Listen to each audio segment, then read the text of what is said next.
അല്ല, പ്രാർത്ഥനയെക്കുറിച്ച് പറയുമ്പോൾ ഈ ആളുകൾക്ക് ഈ ഫൈനലി വന്ന് ഗോഡ് ഈസ് നോട്ട് ഗുഡ് എന്നുള്ളത് ഒരു ഗുണമില്ലാത്തവനാണ് നമ്മൾ അവസാനം കൊണ്ട് തീർക്കുന്നത് അങ്ങനെയാണ്. അതുകൊണ്ടാണ് ദൈവത്തിൽ ജനത്തിന് വിശ്വാസമില്ലാത്ത ഒന്ന്. രണ്ട്, പ്രാർത്ഥനയെ വിശ്വാസമില്ല. കാരണം പ്രാർത്ഥനയ്ക്കൊന്നും അങ്ങനെ നമ്മൾ പറയുന്ന പോലെ ആൻസർ ഒന്നും തരികയില്ല എന്നുള്ളൊരു ചിന്താഗതി നമുക്കുണ്ട്. എന്നാൽ വേദവസ്തു കർത്താവ് പറഞ്ഞത് നിങ്ങൾ എന്തെങ്കിലും യാചിപ്പിൻ, ഞാൻ തരാം. ആസ്ക് ഓൺ, നിങ്ങൾ ചോദിപ്പിൻ കിട്ടും. അത് ക്രിസ്ത്യാനിയോട് പറഞ്ഞ ഒരു കാര്യമല്ല, അതൊരു യൂണിവേഴ്സൽ ട്രൂത്താണ്. Ask on, seek on and knock on. അത് അതിനകത്ത് വ്യവസ്ഥയൊന്നും വെച്ചിട്ടില്ല. ഈ ചോദിക്കുന്നവന് ലഭിക്കും, നിങ്ങൾ ചോദിക്കായതുകൊണ്ട് ലഭിക്കുന്നില്ല. ഈ പ്രാർത്ഥന നമ്മുടെ എഫക്റ്റീവ് ആകാതെ പോകുന്ന ഒന്നും വിശ്വാസമില്ല. ഇത് സംഭവിക്കുമെന്ന് അവന് വിശ്വാസമില്ല. നടത്തിത്തരുന്നൊരു ദൈവമുണ്ടെന്ന് അത് അതിനാദ്യം ഉണ്ടാകും. വിശ്വാസം കൂടാതെ പിന്നെ വെറുതെ പ്രാർത്ഥിക്കാവുന്നേ ഉള്ളൂ. രണ്ടാമത്, ഫെയ്ത്ത് ഈസ് എ നൗ ഫെയ്ത്താണ്. അതായത് ഇപ്പോൾ പ്രാർത്ഥനയുടെ ഉത്തരം എപ്പോഴാണ് വരുന്നത് എന്ന് ചോദിച്ചാൽ അതിൻ്റെ എക്സാക്റ്റ് ആൻസർ നൗവാണ്. ഇപ്പോഴാണ്, നൗ ഫെയ്ത്താണ്. അത് 15 കൊല്ലം കഴിഞ്ഞു വരുമെന്നുള്ളതല്ല, അത് സംഭവിച്ചു കഴിഞ്ഞു. നിങ്ങൾ പ്രാർത്ഥിക്കുമ്പോൾ അത് സംഭവിച്ചു കഴിഞ്ഞു എന്ന് വിശ്വസിപ്പിക്കും. എന്നാൽ അത് നിങ്ങൾക്ക് ഉണ്ടാകും. ഒരു വീടിന് വേണ്ടി പ്രാർത്ഥിക്കുമ്പോൾ അത് ഓൾറെഡി വന്ന് കഴിഞ്ഞു എന്ന് വിശ്വസിക്കണം. പിന്നെ വരുന്നതിൻ്റെ ആ ഡ്യൂറേഷൻ അല്ലെ, ടൈമാണ് നമ്മൾ ഈ പറയുന്നത്. That is faith. That is we have to wait like Abraham. അത് ചിലപ്പോൾ ഇച്ചിരി നീളുമായിരിക്കും, എന്നാൽ സംഭവിക്കും. Ask on and seek on and knock on. പ്രാർത്ഥനയ്ക്ക് ഡെഫിനറ്റായ വിഷയം വേണം. വിഷയമില്ലാതെ പ്രാർത്ഥിക്കരുത്.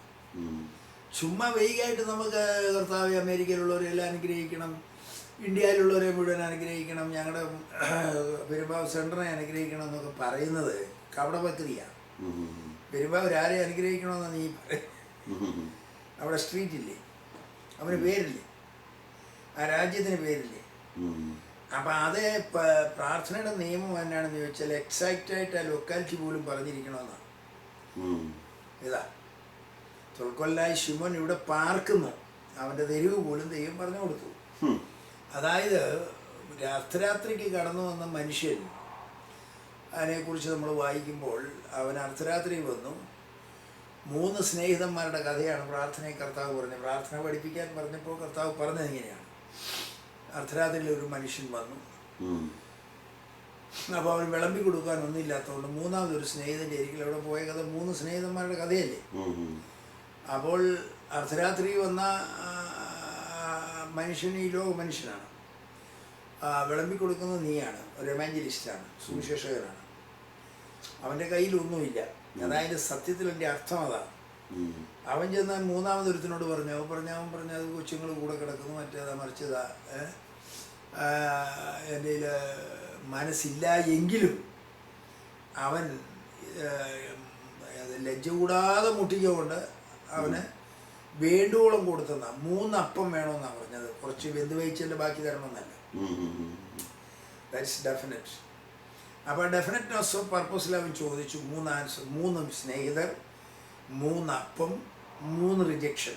അവൻ പറഞ്ഞത് 3 റിജക്ഷനാണ്. ഒന്ന്, ഇപ്പോൾ രാത്രി എനിക്ക് ഇപ്പോൾ പറ്റിയില്ല, പിള്ളേർ കൂടെയുണ്ട്, ഇങ്ങനെയുള്ള 3 മറുപടികൾ.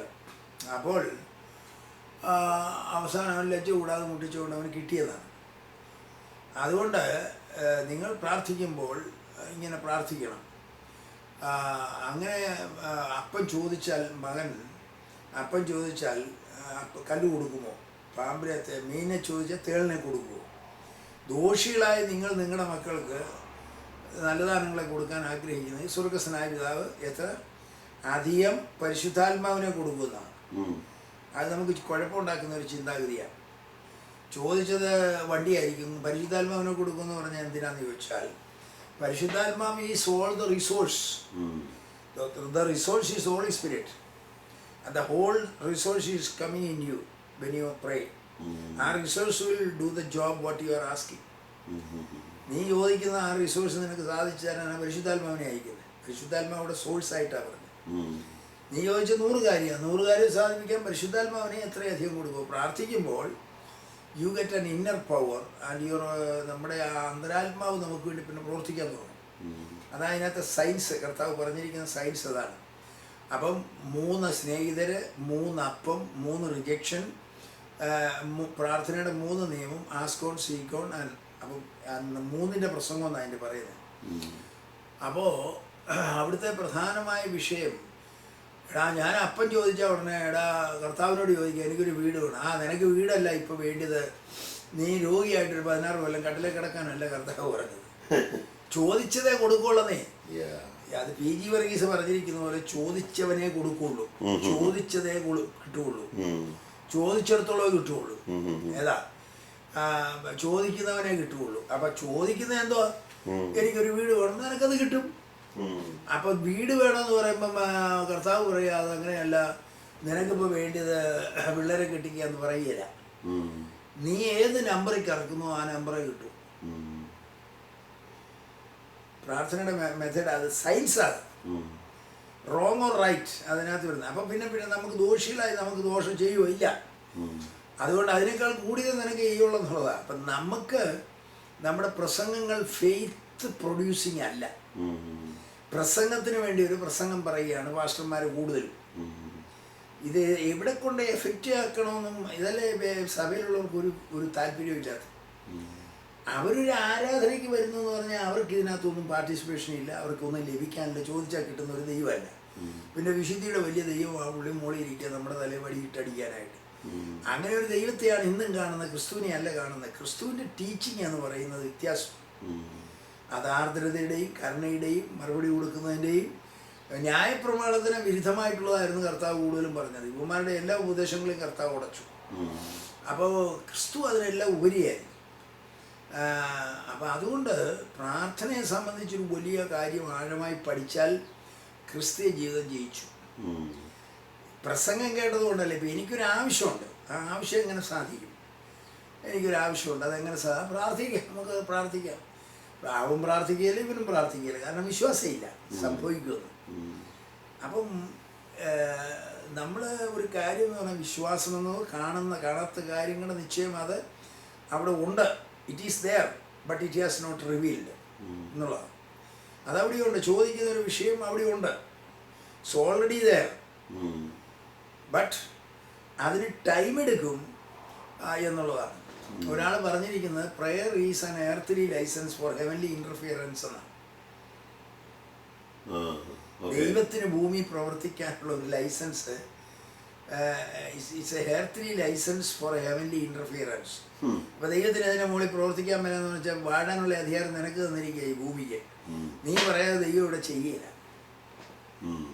നിന്റെ അനുവാദം കൂടാതെ, നിന്റെ വിശ്വാസം കൂടാതെ, നിന്റെ ചിന്ത കൂടാതെ ദൈവം ഇവിടെ പ്രവർത്തിക്കുകയില്ല. ദൈവം നിന്റെ വയലേഷൻ, നിന്റെ വിൽ പവറിനെ തട്ടിയിട്ട് ഇവിടെ ഒന്നും പ്രവർത്തിക്കുകയില്ല. അപ്പം നീ ദൈവവുമായി നിന്റെ ദർശനം കൂടാതെ, നിന്റെ വിശ്വാസം കൂടാതെ, നിന്റെ ഏറ്റുപറച്ചിൽ കൂടാതെ ദൈവം പ്രവർത്തിക്കില്ല. You see, God is willing but with your permission. അതായത് ദൈവത്തിന് ഭൂമി പ്രവർത്തിക്കണം, അതൊക്കെ പറഞ്ഞാൽ സാധാരണക്കാർക്ക് മനസ്സിലാകില്ല. ദൈവം എല്ലാം സർവശക്തനല്ലേ, അങ്ങനെയല്ല അത് വെച്ചിരിക്കുന്നത്. നീ ഭൂമിയെ വാഴാൻ പറഞ്ഞു, അത് സാത്താനെ കൈമാറി വരും. സാത്താൻ അവരുടെ അധികാരിയായി. ആ അധികാരിയെ കർത്താവ് തോൽപ്പിച്ച് വെച്ച് ആ താക്കോല് മേടിച്ചു. ഇപ്പോഴത് എനിക്കാണ്. So with that power you can unlock any lock എന്നുള്ളതാണ്. വലിയ പവറാണ് നമുക്ക് തന്നിരിക്കുന്നത്. പ്രാർത്ഥിക്കുമ്പോൾ ഈ വെറും ചടങ്ങ് പ്രാർത്ഥനയ്ക്കാണ് നമ്മൾ ഈ കൂടുതൽ. നമുക്കൊരു വിഷയമുണ്ടോ? വരുന്ന പോലെ ഈ സഭയിൽ 15 കുടുംബങ്ങൾ വരണമെന്ന് പ്രാർത്ഥിച്ചാൽ 15 കുടുംബം വരും. ഇവിടെ വരുന്ന ഞായറാഴ്ച ഒരു അത്ഭുത രോഗശാന്തി നടക്കണമെന്ന് ഒരാഴ്ച പ്രാർത്ഥിച്ചേ യോഗം നടത്താവില്ല, അത് നടക്കും. അവിടെ ആളെ കൂട്ടിക്കൊണ്ടുവരും. നീ നിനക്ക് ആഗ്രഹമില്ല, നിനക്കതിനാഗ്രഹമില്ല. സഭയിൽ എന്തുകൊണ്ടാണ് പുതുമയില്ലാതെന്ന് വെച്ചാൽ പാസ്റ്റർക്ക് ഒന്നും ഇല്ല. അതുകൊണ്ടാണ് God is doing A great thing എന്ന് ഇവിടെ പറയാൻ അവൻ്റെ കയ്യിൽ ഒന്നും ഇല്ലെന്ന് മനസ്സിലാക്കണം. അവൻ ആ സീഡ് പ്ലാന്റ് അവൻ പ്ലാൻ ചെയ്തിട്ടില്ല. സീഡ്, അത്ഭുതങ്ങളുടെ സീഡ് അവന് പ്ലാൻ ചെയ്തിട്ടില്ല. എക്സ്പെക്റ്റേഷൻ ഇല്ല. Why you are here, why I am in the church, simply കർത്താവ് നിന്നെ അനുഗ്രഹിക്കാനായി 2-3 പേര് കൂടുന്നത് വന്നിട്ടുണ്ട്. പക്ഷേ you are not asking anything. അപ്പം കർത്താവിൻ്റെ ആഗ്രഹം മനുഷ്യൻ നശിച്ചു പോകരുത്, എല്ലാവരും രക്ഷിക്കപ്പെടണം. അത് നീ എന്താ കഴിഞ്ഞ ആഴ്ച ഞങ്ങൾ ന്യൂയോർക്കിൽ മലയാളികളെ ഉള്ളൂ. അതല്ല വിഷയം. നിന്നെ വലിയ മൈറ്റി ആയിട്ട് ദൈവത്തിന് ഉപയോഗിക്കാൻ മൈറ്റി പവറല്ല നിൻ്റെ കൂടെ നിൽക്കുന്നത്. പക്ഷേ you have to ask, come and do that. Holy Spirit, come and do that.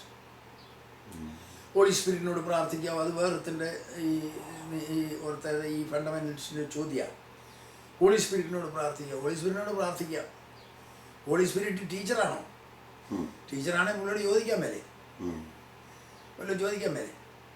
അപ്പോൾ ഹോളി സ്പിരിറ്റുമായി ഇപ്പോൾ ഹോളി സ്പിരിറ്റായി ഇവിടുത്തെ agent. Holy through the proper ചാനലിൽ കൂടെ പോയാലേ അവിടെ Holy Spirit is the transporter and communicate ചെയ്യുന്ന Holy Spirit to Christ through the Holy Spirit to Jesus Christ. Christ is the high priest in heaven and the Holy Spirit is the vicar here on earth. ഇവിടെ Holy സ്പിരിറ്റിനെ കൂടാതെ നിങ്ങൾക്ക് സംസാരിക്കാൻ അനുവാദമില്ല. അപ്പോസ്തല പ്രവൃത്തി മുഴുവൻ ഹോളി സ്പിരിറ്റിൻ്റെ പ്രവൃത്തിയല്ലേ, അപ്പോസ്തലന്മാരുടെ പ്രവൃത്തി അല്ലല്ലോ. എന്നാൽ പിന്നെ അതില്ലാതെ പോയെന്നെ. അപ്പോൾ അതുകൊണ്ടാണ് പിതാവായ ദൈവത്തിൻ്റെ സ്നേഹവും പരിശുദ്ധാത്മാവിൻ്റെ കൂട്ടായ്മയും നിങ്ങൾക്ക് ഉണ്ടായിരിക്കട്ടെ എന്ന് പറഞ്ഞതിൻ്റെ കാരണം അതാണ്. Fellowship with Holy Spirit is important. നമ്മൾ രാവിലെ എഴുന്നേൽക്കുമ്പോൾ ആദ്യം ഹോളി സ്പിരിറ്റുമായിട്ടാണ് ടോക്ക് ചെയ്യേണ്ടത്. മനസ്സിലായോ? ഹോളി സ്പിരിറ്റിനോട് ആദ്യം സംസാരിക്കണം. നീ എൻ്റെ ഗൈഡാണ്, പാർക്കലീത്തോയാണ്, ഇന്ന് പകൽക്കാലം എന്ത് ചെയ്യാൻ സംസാരിക്കണം, ഈ വീട്ടിൽ ആര് വരണം, ഇന്ന് ആരുമായിട്ട് എന്ത് ചെയ്യണം, ഇത് ഗൈഡ് മീ ഹോളി സ്പിരിറ്റ് എന്ന് പറഞ്ഞാൽ അന്നത്തെ പകൽ മുഴുവൻ കൺട്രോൾ ഹോളി സ്പിരിറ്റിന് കൊടുത്തു. നീ തൂങ്ങരുത്, നിൻ്റെ പ്രശ്നങ്ങളെല്ലാം നീ തൂങ്ങരുത്. പരിശുദ്ധാത്മാവാകുന്ന കയറാൻ നീ തൂങ്ങിക്കോണം. അപ്പം വെയിറ്റ് മുഴുവൻ പുള്ളി എടുത്തു. എനിക്ക് നാളെ രാവിലെ വന്നു, ഇപ്പോൾ രാവിലെ വന്നു, എനിക്കറിയാൻ മേലെ ഇന്നത്തെ പകൽ എന്തെല്ലാം സംഭവിക്കും. But you guide me. അപ്പോൾ പരിശുദ്ധാത്മാവ് പറയും ഈ വഴി തന്നെ, ഇവിടെ ഒരു അനാവശ്യക്കാരനടുത്തും വരരുത്, അവനെ തടയും. യാത്ര ചെയ്യുന്നു, വണ്ടി ഹോളി സ്പിരിറ്റിൻ്റെ കയ്യിൽ കൊടുത്തു, കൺട്രോൾ ടവറിൽ കൊടുത്തു കഴിഞ്ഞു. പിന്നെ കൺട്രോൾ ടവർ അതിനെ നിയന്ത്രിക്കുന്ന ഹോൾ ഡേ, ഒരു ദിവസത്തേക്ക് മതി. ഓരോ ദിവസവും ഹോളി സ്പിരിറ്റിൻ്റെ കണ്ണിയിലേക്ക് നമ്മുടെ കാര്യങ്ങൾ കൊടുക്കുക. അപ്പോൾ അന്നേരം അവൻ കൊണ്ടുവരും അതിൻ്റെ കറക്റ്റ് പൊസിഷൻ. ഇന്ന് വരുന്ന ആഴ്ചയിൽ ഡെഫിനറ്റായിട്ട് പ്രാർത്ഥിക്കണം. പുതിയ ആൾക്കാരെ കൊണ്ടുവരണമെന്ന് പ്രാർത്ഥിച്ചാൽ 2 പേര് വരും. ഹോളി സ്പിരിറ്റ് പോയി ഇളക്കിക്കൊണ്ടുവരും. ഞാൻ പറയാൻ മനസ്സിലായോ? അപ്പം ഈ ഭൂതത്താൻകെട്ട ഉണ്ടാക്കിയത് കുന്നത്തനാട് താലൂക്കിലെ വരൾച്ച മാറ്റാനാണ്, ഇല്ലേ? ആണല്ലോ. അപ്പം അതിനാദ്യം ചെയ്ത് ഡാം കെട്ടി. അപ്പം നദി വെള്ളമുണ്ടോ? പക്ഷെ അത് തോടുകളിൽ അവിടെ എല്ലായിടത്തും എത്തണ്ടേ? അതിന് കനാൽ വെട്ടണം. ആ കനാൽ വെട്ടിയാൽ മാത്രം അവിടെ വെള്ളം ചെല്ലുകയില്ല. സബ് കനാൽ വെട്ടണം. അത് കഴിഞ്ഞ് സ്ലൂയിസ് കെട്ടണം, എന്ന് പറഞ്ഞാൽ ഷട്ടർ, നിൻ്റെ പാടത്തേക്കുള്ള വെള്ളം കയറാനുള്ള സൗകര്യം ഉണ്ടാക്കണം. അപ്പോൾ അങ്ങനെ ചെയ്ത് കഴിയുമ്പോൾ ഭൂതത്താൻകെട്ടിലെ വെള്ളം നിൻ്റെ നദി വരും, നിൻ്റെ പിന്നെ പാടത്ത് വരും. അപ്പോൾ കൃഷി ചെയ്യാം. ഇതുപോലെ ഒരു നദിയുണ്ട്, that is a river, that is a powerful river. ആ പവർഫുൾ നദി സകല മനുഷ്യരിലേക്കും ചെല്ലാൻ നീ ചാനൽ വെട്ടി കൊടുക്കണം. നിങ്ങളുടെ അടുത്തൊരു വീടുണ്ട്, അവനെ ഫോക്കസ് ചെയ്തുകൊണ്ട് അവിടേക്ക് കനാൽ വെട്ടണം. മനസ്സിലായോ? കനാൽ വെട്ടി കഴിയുമ്പോൾ ഈ വെള്ളം അവിടെ വിട്ട് ചെല്ലും. അപ്പോൾ അവന് നിന്നെ ചീത്ത വിളിച്ചവനോ ബൈബിൾ എടുത്ത് എറിഞ്ഞവനോ അതൊക്കെ ശരിയാണ്. പക്ഷെ നിനക്ക് അവൻ്റെ വീട്ടിൽ രാത്രി കയറാം പ്രാർത്ഥനയിൽ. അപ്പോൾ കനാൽ വെട്ടി കഴിയുമ്പോൾ ഈ നദി അങ്ങോട്ട് ചെല്ലും. ഈ നദി എന്നാൽ പരിശുദ്ധാത്മാവ് അവനെ ഇളക്കും ഏതെങ്കിലും വഴിയിൽ.